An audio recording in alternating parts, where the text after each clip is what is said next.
Olá, bem-vindos e bem-vindas a mais uma entrevista do Diário de Notícias. E hoje temos convidado o senhor Hermínio Barradas, que é presidente da direção da Associação Sindical de Chefias do Corpo da Guarda Profissional. Nós estamos gravando essa entrevista hoje, quarta-feira, dia 9 de abril, mas é importante dizer que essa entrevista foi combinada já há vários dias. E calhou de que hoje, na atualidade, há um acontecimento que diz respeito ao Corpo da Guarda Prisional, nomeadamente uma operação realizada pela PJ, que teve como alguns dos alvos pessoas que trabalham na guarda prisional. E tem que começar por esse assunto, mas também, primeiramente, agradecer por ter vindo aqui ao estúdio do Diário de Notícias para participar dessa entrevista, senhor Hermínio. Pode nos dizer como é que vê essa operação realizada hoje? Sim, a Justiça tem que fazer o seu trabalho, e se realmente há profissionais do Corpo da Guarda Prisional que andam com atividades ilícitas e ilegais, a Justiça tem que atuar.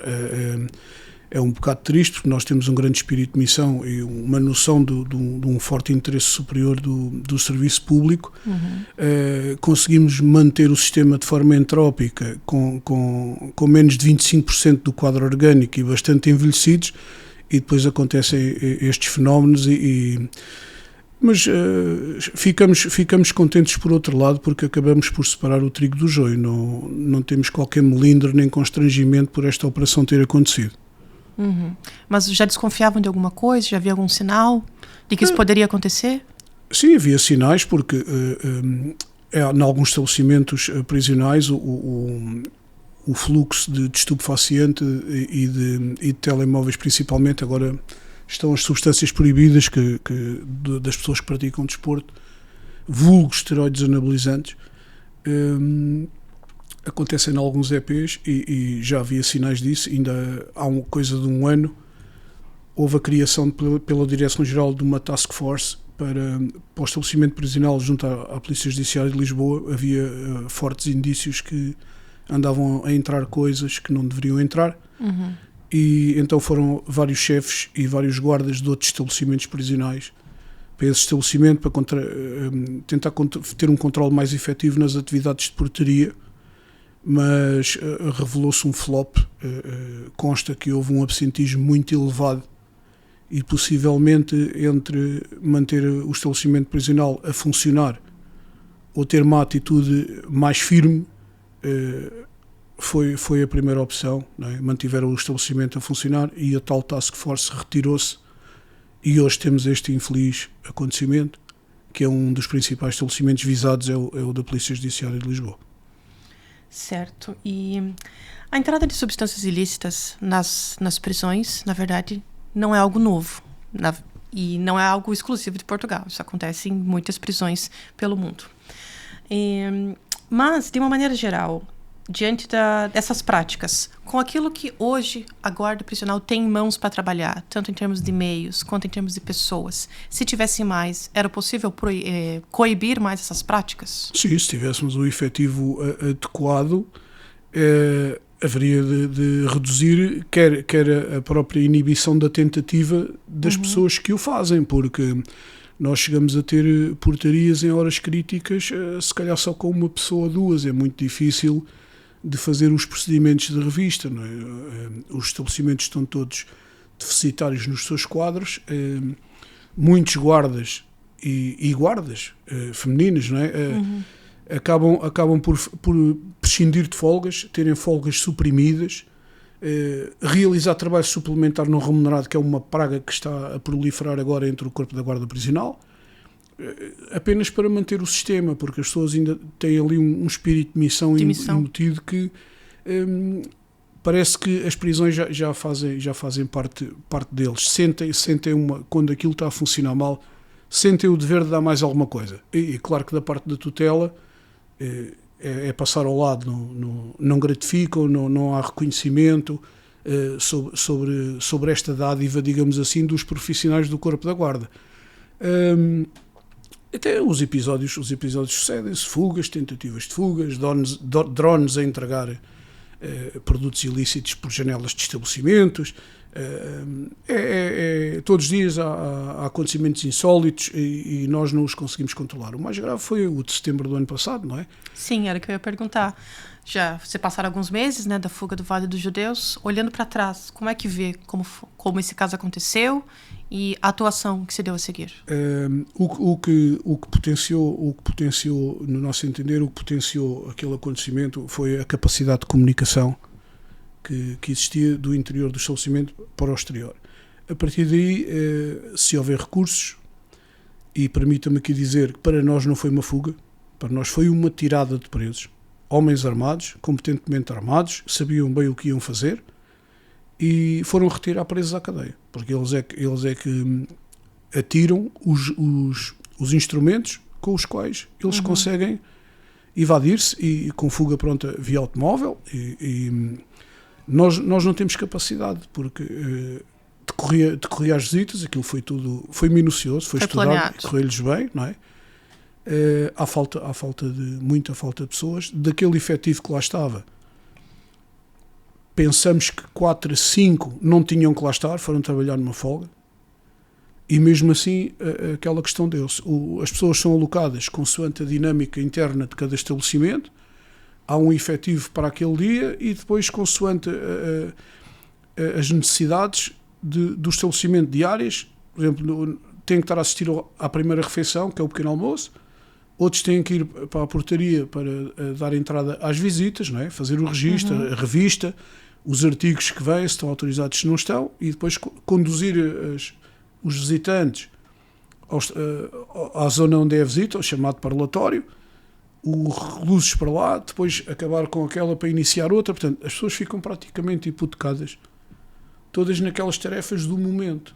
Ora, se as pessoas já não chegam, não é? Vai faltar em algum lado. E não é preciso ser muito bom observador dentro de um estabelecimento prisional para perceber onde é que estão as falhas, não é?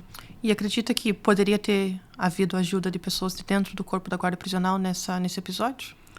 Duvido, mas é sempre, está ali um 0, qualquer coisa de percentagem de possibilidade, mas não, até agora não se apurou nada, a investigação não apurou nada, e a ter havido pode ter sido por negligência, não é?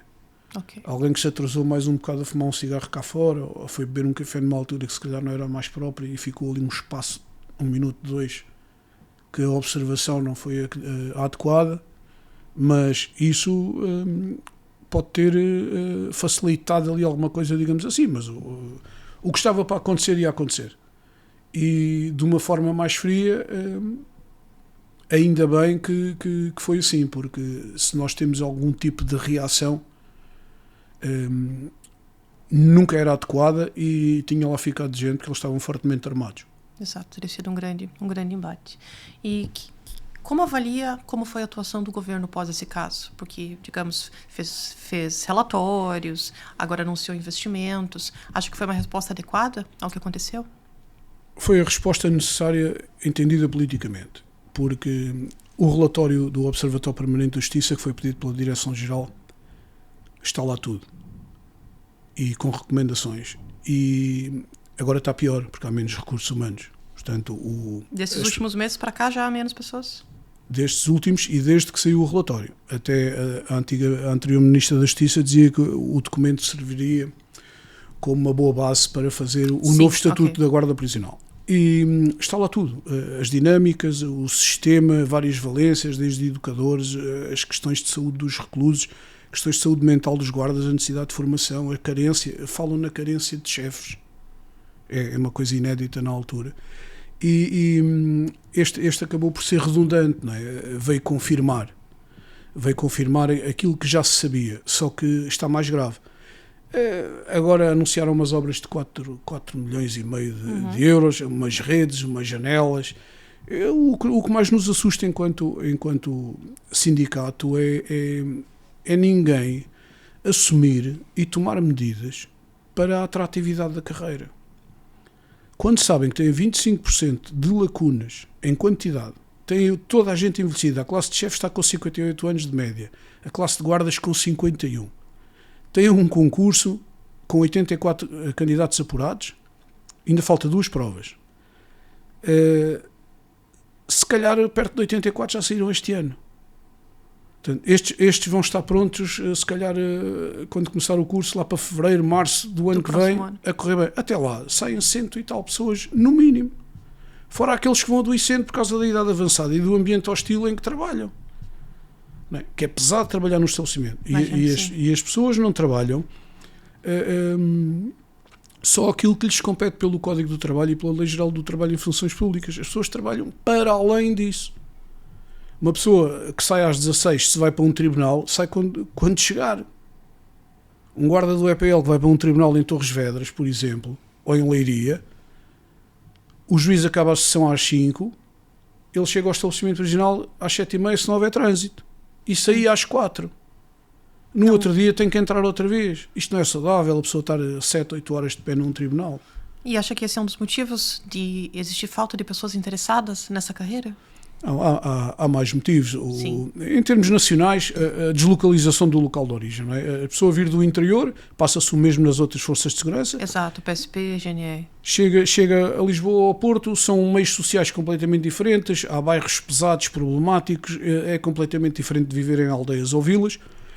E depois tem uma farda, acabam por se tornar um alvo. Isto já está registado. Sinalizado, a pessoa com uma farda acaba por ser um alvo porque representa a autoridade do Estado, não é? E a autoridade do Estado foi-se degradando por força das políticas públicas e tomadas de posição quando há acontecimentos que não deveriam acontecer, mas faz parte, e depois as pessoas andam um dia todo sobre uma constante avaliação, monitorização. É uma pressão enorme, só se lida com coisas desagradáveis, com insólitos que, ao mais comum do cidadão, nem sequer considera a existência, e as pessoas lidam com isso. E nós lidamos com isso em meio fechado, não é? E sabe-se que em Portugal está muita gente presa porque é mal defendida, não é? Quem é bem defendido chega a andar cá há 10, 12 anos com recursos e mais uma série de questões legais que permitem dilatar.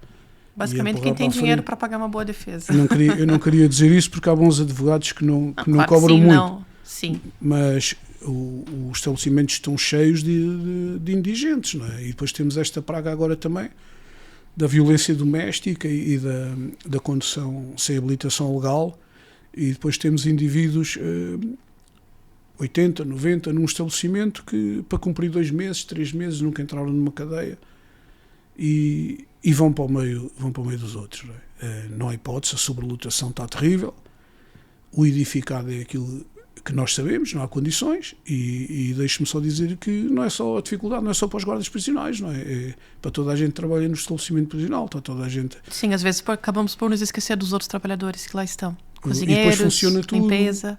Funciona tudo numa dinâmica complementar, não é? Como é que é possível um educador com 100 reclusos a seu cargo, não é? É impensável, eles têm problemas com a família, com coisas da vida deles, e estão presos, querem resolver determinados assuntos, um cartão de cidadão, uma carta que veio do tribunal de outro processo, e educadores não há, estão ocupados que são poucos. Sobra para quem? Mais trabalho para o guarda, mais frustração, mais ansiedade, mais hostilidade dentro da zona prisional, porque as pessoas estão ali entre muros e não têm capacidade de resolver as coisas, porque o sistema não lhes dá, não é? Basta lembrar aqui o ridículo que foi o Regulamento Geral, penso que é de 2012 ou 2011, dizer que as pessoas tinham uma chamada de 5 minutos de duração total por dia, não é? Quando nós nos gabamos de ter um sistema que promove os contactos familiares e os contactos sociais, não é? E depois restringimos as pessoas a um telefonema de 5 minutos no total, não é? Depois há pessoas, hoje as famílias são diferentes, não é?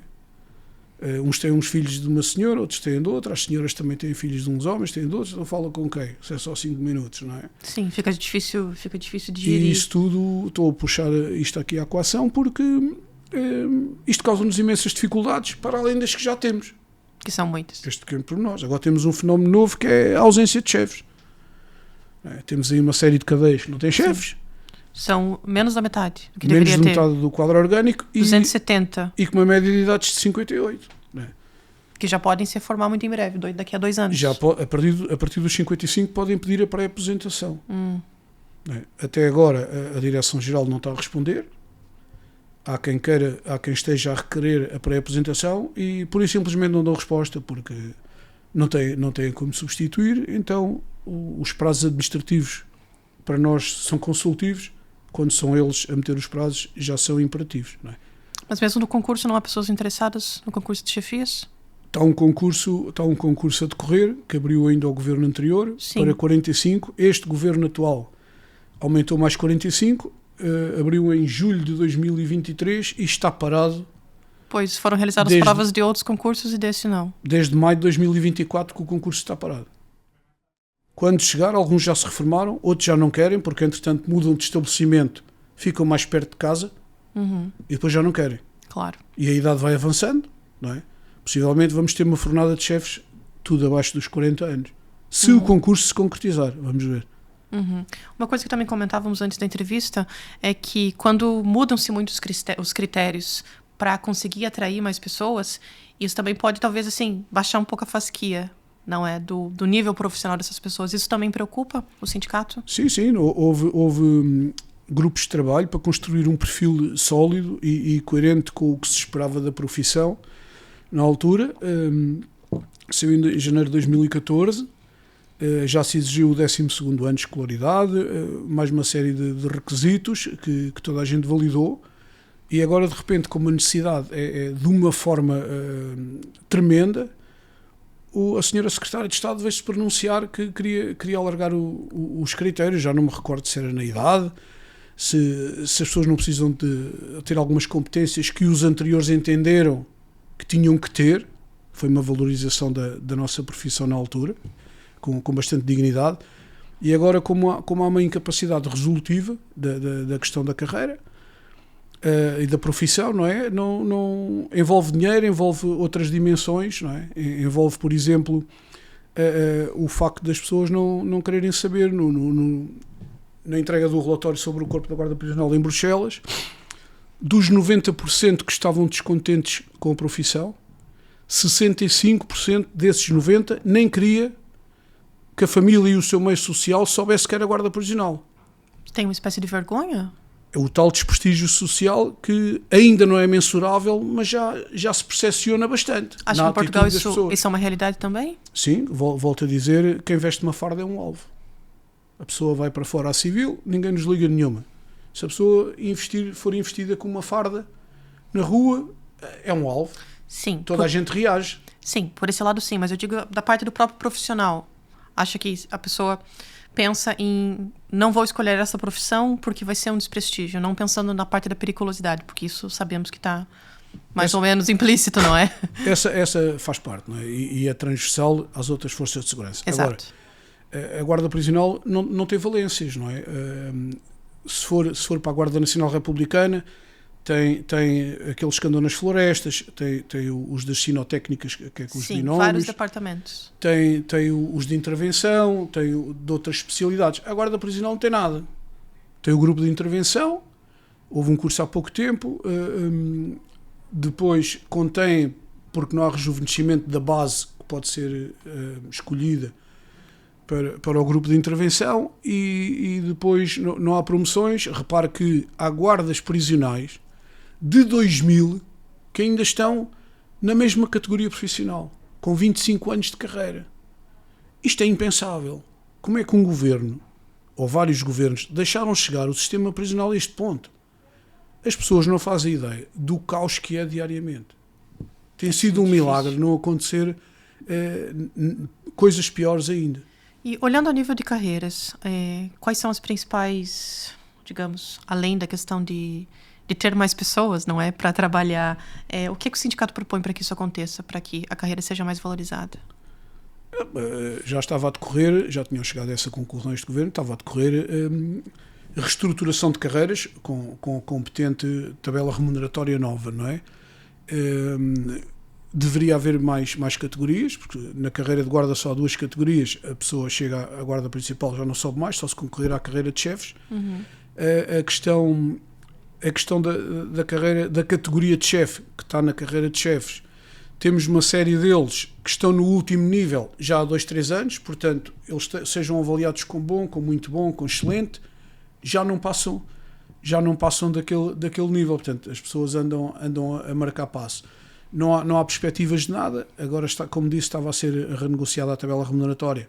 Poderia captar mais pessoas do universo-alvo que podiam ingressar nas forças de segurança, mas, como lhe digo, as primeiras opções dos cidadãos que nós temos visto é sempre a PSP e a GNR. E depois, alguns, quando não conseguem entrar, vêm para a Guarda Prisional. Uma segunda ou terceira opção. Há outros destes 84 que estão inscritos na PSP e na GNR. Se os chamarem para lá para o concurso, deixam logo a Guarda Prisional numa fase ainda nós chamamos os instruentes porque ainda não foram ao curso, estão no curso, não é? Neste momento ainda são candidatos. Portanto, isto é sempre a última rácio do que são as forças de segurança, porque não há perspectivas de carreira, não há perspectivas de ir para o pé de casa, porque não há movimentação. Como não há movimentação, não entram os novos para os que são, por exemplo, da Covilhã ou de Coimbra, vêm para Lisboa, que é onde faz mais falta. E depois, como não há movimento, esses não se aproximam da sua área de origem. E nas outras forças de segurança é mais rápido. São uma série de fatores que influem aqui negativamente na atratividade da carreira. Claro que sim. E vamos a eleições muito em breve. Quais acham que devem ser as prioridades do governo que for eleito, que não sabemos quem é, para a área das prisões? Enquanto cidadão, consta que vai ser uma Assembleia, um Parlamento semelhante ao atual, no sentido de ser espartilhado. Portanto, certamente terão outras preocupações que não as prisões. Enquanto membro associativo, não vejo outra solução que não seja um pacto de regime entre as diversas tendências políticas que assumam: vamos resolver o problema das prisões, custa o que custar. Quanto é que custa? Tanto. Vamos resolver. E não é só os guardas prisionais, volto a referir. Todos os profissionais. Todos. Mesmo, basta falar, e se calhar vão dizer que eu depois estou a defender os outros, basta falar no cargo de diretor-geral, que compreende as prisões, os centros educativos, a vigilância eletrónica, não é? E o ordenado base são 4.000 euros. O diretor nacional da Polícia de Segurança Pública são 5.400. O senhor diretor nacional da PJ são 6.300, fora os suplementos. Portanto, logo aqui vemos a atribuição de importância que o governo, que estipula os vencimentos, de um diretor nacional da PJ para um diretor-geral dos serviços prisionais, que agora são várias valências, de antes estava separado da reinserção, é menos quase, é metade do vencimento. Portanto, logo aqui vê-se a importância que dão. Depois começamos numa espiral descendente e é tudo por aí abaixo, não é? Tudo por aí abaixo. Mas acha que os partidos que hoje têm assento na Assembleia da República conseguiriam se entender para fazer um pacto do regime nessa matéria? Agora, quando foi a fuga de Valos Deus, houve muita união, consonância e convergência no que era preciso fazer, mas rapidamente surgem outros assuntos, são mais importantes para uma tendência ou para outra, e o que é certo é que nada é resolvido, continuamos com sobrelotação, continuamos sempre em permanente queda de recursos, temos reclusos mais jovens, mais indisciplinados, mais violentos. Isso é um problema também para os profissionais, não é? Estão em mais risco? Não temos capacidade. Ainda há pouco tempo, em Valos de Deus, uma coisa impensável também, que foi um recluso fazer um mata-leão a majorista. E se não calha ir um guarda ali a passar, portanto, o exercício da violência já não é só com os guardas, não é? Já ainda por cima uma senhora e uma senhora. Não é? Portanto, há um sentimento de impunidade do posso fazer isto, não me acontece nada. Não é? Os reclusos andam à vontade nas zonas prisionais, fazem extorsão uns aos outros, telemóvel, oprimem-se uns aos outros, não é? Têm hierarquias dentro dos estabelecimentos prisionais, dentro das zonas. Há uns que são subjugados e às vezes se calhar com práticas assim muito esquisitas, não é? E nós já não controlamos nada. Tentamos que não fujam, tentamos as tarefas básicas, que é a alimentação, a medicação, os pátios e algumas visitas já a estabelecimentos prisionais que dada a escassez de efetivo, não conseguem colocar a visita em tempo útil e o recluso não usufrui de 1 hora de visita, já é só 30 minutos. Que é 20, seu direito. 40, que é o seu direito. Mas os direitos estão todos plasmados. Depois nós não conseguimos fazer nada. Não é? E podíamos ir às regras de Mandela. As regras de Mandela diz que as células de habitação são individuais, inequivocamente. Portugal tem 85 a 90% do seu parque de alocação camaratas. Não há dignidade. Gera discórdia. Não há paz. A pessoa não tem privacidade nenhuma a tomar banho, a dormir, no estar fechado com pessoas que não se conhecem de lado nenhum e que não se quer estar ao pé delas. Isto depois gera complicações para a guarda prisional. Já não temos capacidade para resolver o básico.